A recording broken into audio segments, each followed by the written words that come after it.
আল্লাহর কাছে বান্দার যতগুলি প্রিয় সময় আছে, এই প্রিয় সময়গুলির অন্যতম সময় হচ্ছে জিলহজের 10টা দিন। সেই জিলহজের 10টা দিনের মধ্যে কিন্তু আমরা প্রবেশ করে পড়েছি। আসুন না আমরা আমাদের সময়গুলোকে অনন্য করতে আমাদের একদম র্যান্ডম কাজের মধ্যেই একটু এক্সেপশনাল কিছু কিছু আমল যুক্ত করি।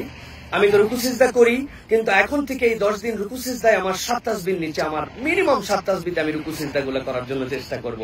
আমি প্রত্যেক দিন তো নামাজের পরে একামত হলে আমি যাই মসজিদে, কিন্তু আমরা এখন থেকে চেষ্টা করব আজান এবং একামতের মধ্যে একটু দোয়া করার জন্য। এটা অত্যন্ত একটি কবুল সময়, যে সময় আল্লাহ রাব্বুল আলামিন বান্দার দোয়াগুলোকে কবুল করে নেন। এটা আমার একটা আমল। আজান তো শুনি, কিন্তু অনেক সময় খেয়াল করা হয় না, উত্তর দেওয়া হয় না। কিন্তু জিলহজের এই 10 দিন আমার কোনো আজানের জবাব যেন মিস না হয়। বাড়ির কাছে আমি যে মসজিদের আজান শুনি সেটার উত্তর আমি দেওয়ার জন্য চেষ্টা করব। দান সাদাকা তো অন্য সময় করেই থাকি, কিন্তু এবার নিয়ত করেছি জিলহজের এই নিয়তে আমার প্রত্যেক দিন কিছু না কিছু দান সাদাকা আমার জীবনে যুক্ত হবেই নফল হিসাবে।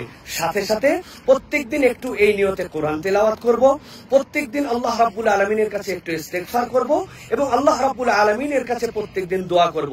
সাথে সাথে একটি কথা আপনাদের কাছে বলে দেই, যেটা আমাদের জন্য খুব মনোযোগের সাথে আমরা চেষ্টা করবো ইনশাল্লাহ এটা পালন করার জন্য।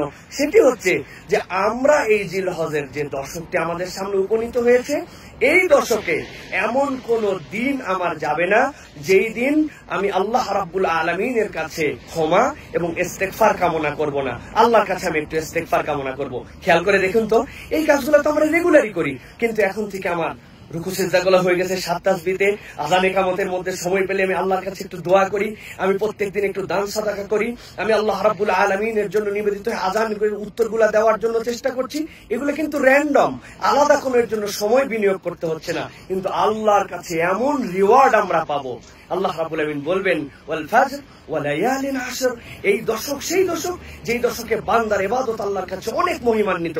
আমার বান্দা এটাকে টার্গেট করে একটু ইবাদতের জন্য চেষ্টা করেছে। আল্লাহ আমাদের সকলকে তৌফিক দান করুন। ওয়া মা তৌফিক ইল্লা বিল্লাহ।